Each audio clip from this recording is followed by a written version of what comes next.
Muito bem, meus caros. Muito bem, muito bem. Puxa vida, hein? Não é que a gente conseguiu chegar até a sexta-feira. Não é surpreendente.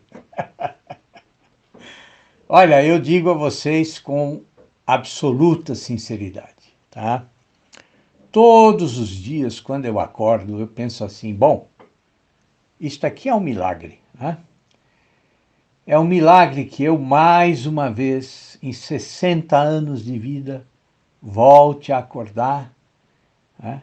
E volte a ter a oportunidade de fazer tudo o que eu preciso fazer. Então, se eu tenho essa nova oportunidade, bom, então eu preciso tentar fazer melhor do que ontem, né? Quem sabe? Vejam, é claro, né? É claro que nessa luta diária, né, e muitas vezes solitária, né, a gente se entrega aí ao desânimo, à preguiça, né, até mesmo ao medo. Né? E claro que muitas vezes parece ser mais fácil seguir aí a manada, né? E viver alimentando rancores, invejinhas, ódiozinhos, né? Preguicinhas que não levam a lugar nenhum. E só ficar repetindo, só ficar imitando o que a maioria faz. Mas, assim, a grande luta, né? A grande luta é ser melhor. Né? Melhor na nossa relação com os outros, claro, né? E melhor também em tudo o que é nossa obrigação fazer. Né? Eu sempre disse para o meu filho que há muitas formas da gente lavar a louça do almoço.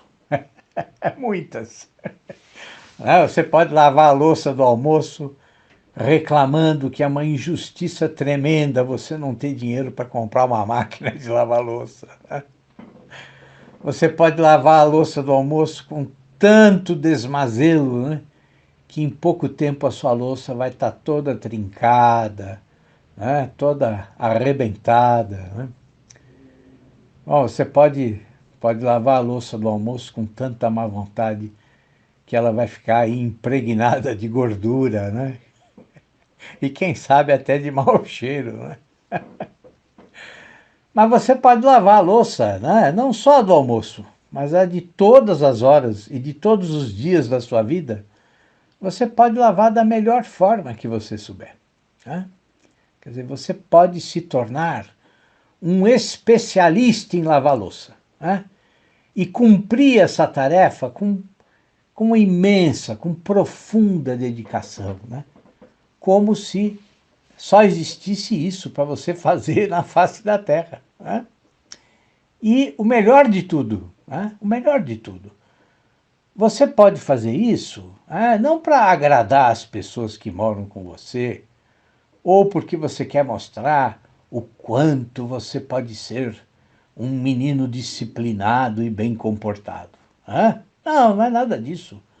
Né? Você pode dar o seu melhor só porque é assim que você cumpre todas as suas tarefas, com plena dedicação. Né? Pelo prazer que você tem de fazer bem tudo o que você precisa fazer. Né? Vejam, muitas vezes a gente fica esperando algo extraordinário acontecer, né? Para que a nossa vida tenha algum sentido. Não é mesmo? Quer dizer, e a gente esquece que o extraordinário ele já acontece todos os dias. Né? Nós é que não percebemos. Nós é que tratamos o extraordinário como ordinário. Né? Nós é que tratamos o extraordinário como corriqueiro. Né? Mas quando a gente começa a lavar a louça do almoço como se fosse algo extraordinário, bom, aí o milagre aparece. Né? Porque enquanto você está lavando a louça, você não está concentrado no seu saco cheio, na sua impaciência, na sua vontade de fazer outra coisa, né? E a sua mente, ela ela fica livre, fica livre. Né? E enquanto uma parte de você lava a louça como se fosse um momento de alegria, né? A sua mente viaja. Né? E, por exemplo, né? Falando agora do que acontece comigo, tá? Enquanto eu lavo a louça. Né? Bom, o que acontece? Surgem ideias incríveis, né? Para novos textos, para novas aulas, novos livros. Tá? Surgem, inclusive, soluções para vários problemas que eu, por acaso, posso estar enfrentando. Né? Eu pensei muito nisso ontem, né? Lendo ali alguns comentários que escreveram para um post que eu fiz lá no Instagram. E eu fiquei imaginando um jovem escritor que está começando a escrever, né? E ele não tem nenhum texto publicado, né? Mas, assim, lá na gaveta da escrivaninha dele, tem lá umas croniquinhas escondidas, né? Tem um esboço de conto, né? Tem umas anotações, né? Mas ele quer realmente escrever, né? Esse é o desejo mais profundo e mais sincero que ele tem. Ser escritor. Né? Mas assim, na verdade, esse é o desejo mais profundo que ele pensa que ele tem. Né? E por quê? Porque o nosso jovem escritor, ele tem um probleminha. Tá? Assim, e qual é o probleminha dele? O probleminha dele é que ele não escreve. Agora, mas por quê? Por que ele não escreve? Bom, ele não escreve por vários motivos, tá? Incluindo aí um pouquinho de, de preguiça, né? Mas assim, mas um dos motivos é que na faculdade de letras, né, a professorinha dele disse que o bom escritor precisa romper com as formas tradicionais de narrativa. Né? Bom, e deu como exemplo de obra literária genial, né, um poema lá do Décio Pignatari, né? E também deu um trecho longo, assim, imensamente confuso, do Jogo da Amarelinha, do Julio Cortázar. Bom, e o que aconteceu? Aconteceu que o nosso jovem escritor, bom, a partir daquele dia, ele lê e relê esses exemplos quando chega em casa, né? Pega lá o bloco de papel dele, apoia no joelho e fica tentando fazer igual, né? Mas não consegue. E assim, e não consegue já faz alguns meses, sabe? Já faz alguns meses. Bom, um outro dia, também lá na faculdade, né? Bom, tem lá na classe dele uma menina linda, né? Menina linda, que além de ser maravilhosa, é a primeira aluna da classe, né? E escreve uns textos incríveis, incríveis, né? Aqueles textos incríveis que assim, que ninguém consegue entender, né? Bom, e para surpresa dele, aquela menina puxou papo com ele. Né? Bom, e ele, muito inseguro, né? De cara pediu ajuda para ela. E disse que ele quer ser escritor, mas que ele não consegue escrever, que ele não sabe mais o que ele faz, né? Bom, e ela, né, muito compreensiva, né, começou a explicar para ele que, na verdade, o que ele tem de compreender, né, é que o texto literário, para ser bom de verdade, bom, precisa ser difícil, precisa ser obscuro. Né? Porque quando você obscurece a forma com que você usa a linguagem, né, ela disse, você aumenta a dificuldade da leitura. E aumentando a dificuldade da leitura, você amplia a duração da percepção do leitor. E arte, né, a menina disse, A arte é percepção, né? E a percepção da arte é um fim em si mesmo, ela falou, né? E enquanto ela falava, assim, ela agitava na frente dele aqueles cachinhos dourados de que ele tanto gosta, com aqueles olhos castanhos enormes, né? Então, né, ela completou com aquela vozinha fina, mas cheia de certeza, né? Então, olha só, para você ser um bom escritor, você precisa dificultar o texto, dificultar a leitura. Porque escrever um texto difícil vai exigir que o seu leitor fique mais tempo tentando descobrir o que você escreveu. E isso a gente chama de prolongar o ato de percepção. Entendeu? Bom, e ele, então, diante da menina linda, né, que ele adora, bom, ele disse que sim, né?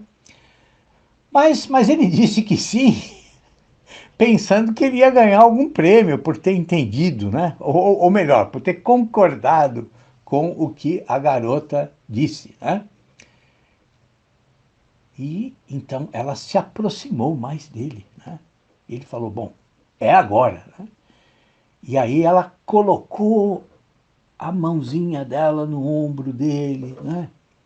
E falou com uma vozinha, né? Uma vozinha que infelizmente não era carinhosa, né? Mas era uma vozinha professoral, né?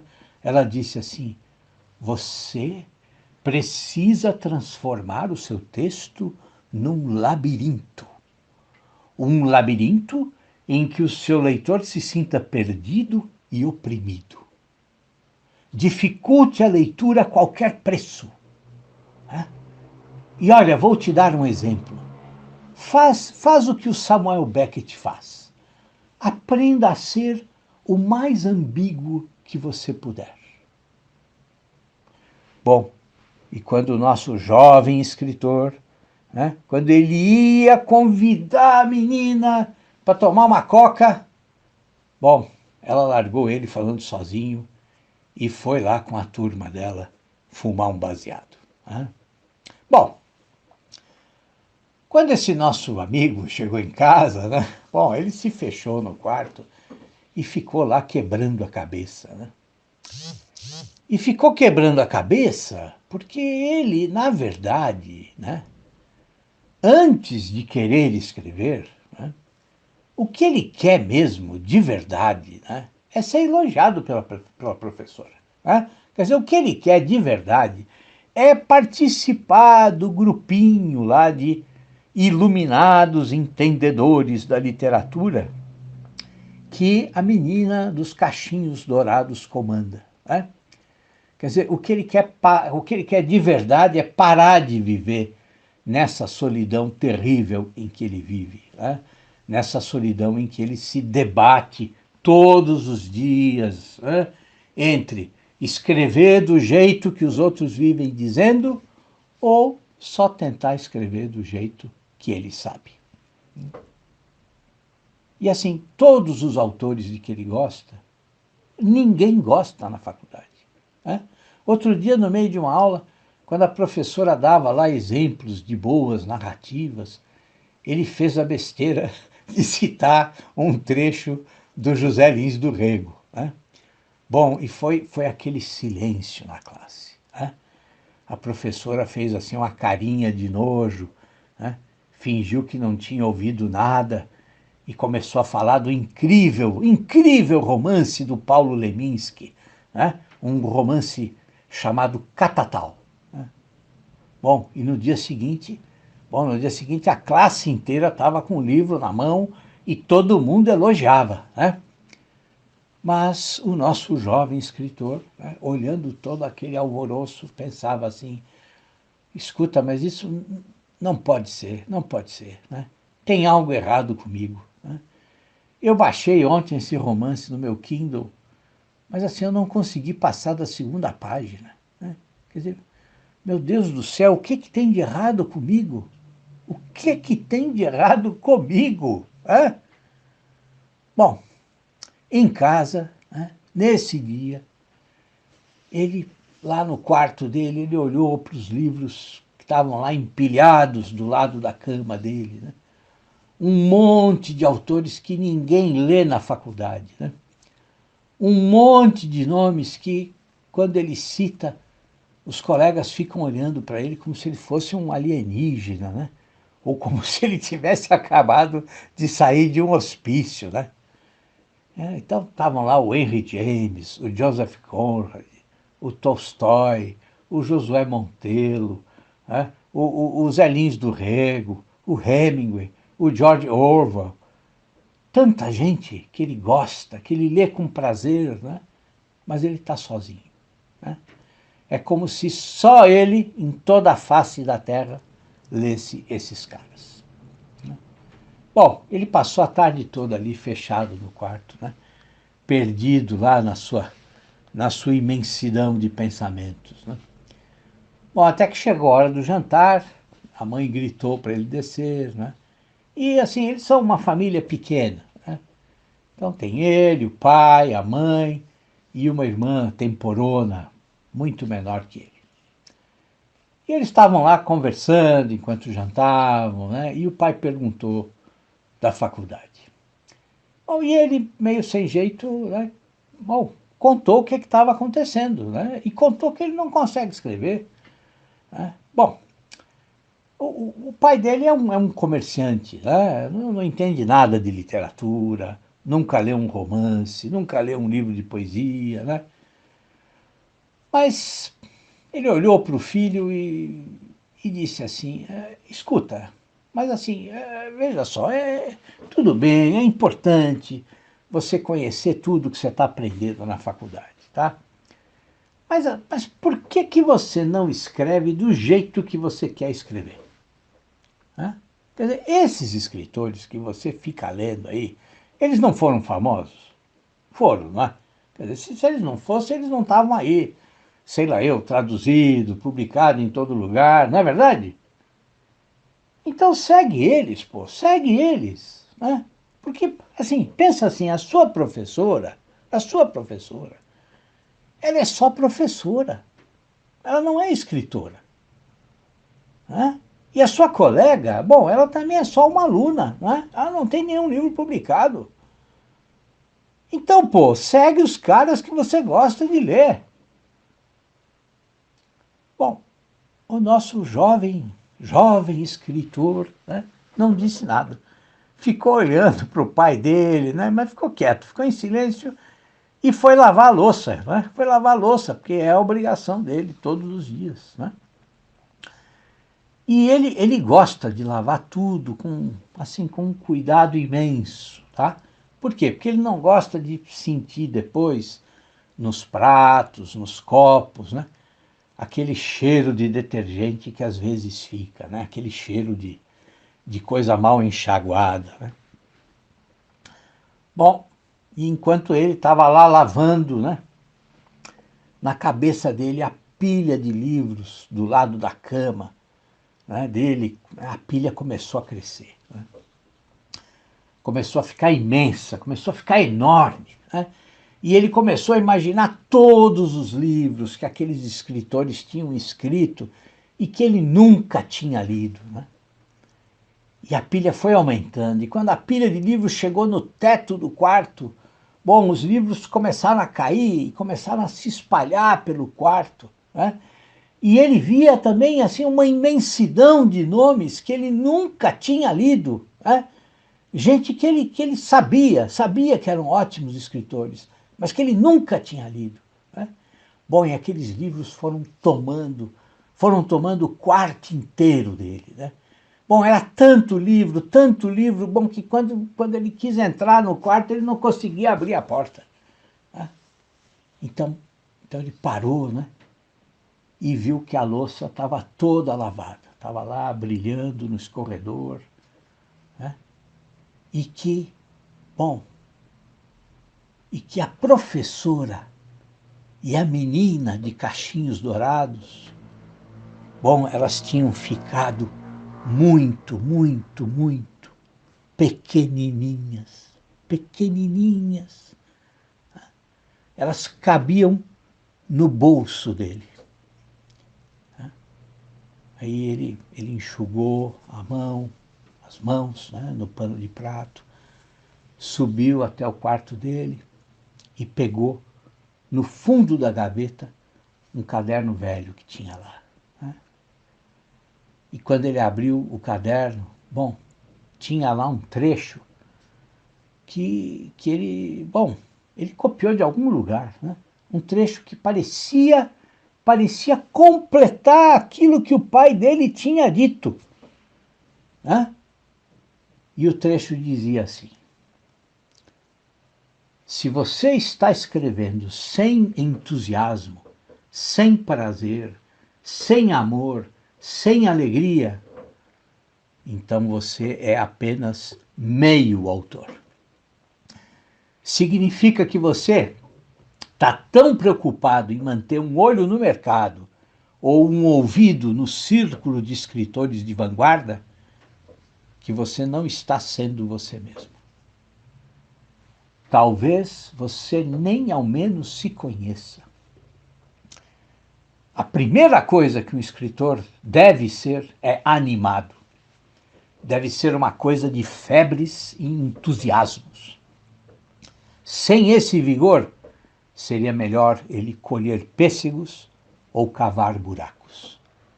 Deus sabe que isso seria melhor para a sua saúde. Bom, mas de quem ele tinha copiado isso? De quem? Bom, ele não conseguia lembrar, né? Mas com certeza ele tinha visto isso em alguma página da internet. Bom, mas isso agora não importava mais. Né? Porque de alguma forma, né, ele sabia o que ele precisava fazer. É isso, meus caros. Olha, por hoje está ótimo, está ótimo. Tenham um bom final de semana e segunda-feira, se Deus quiser, nós estamos de volta. Um abração para vocês. Tudo de bom, tudo de bom.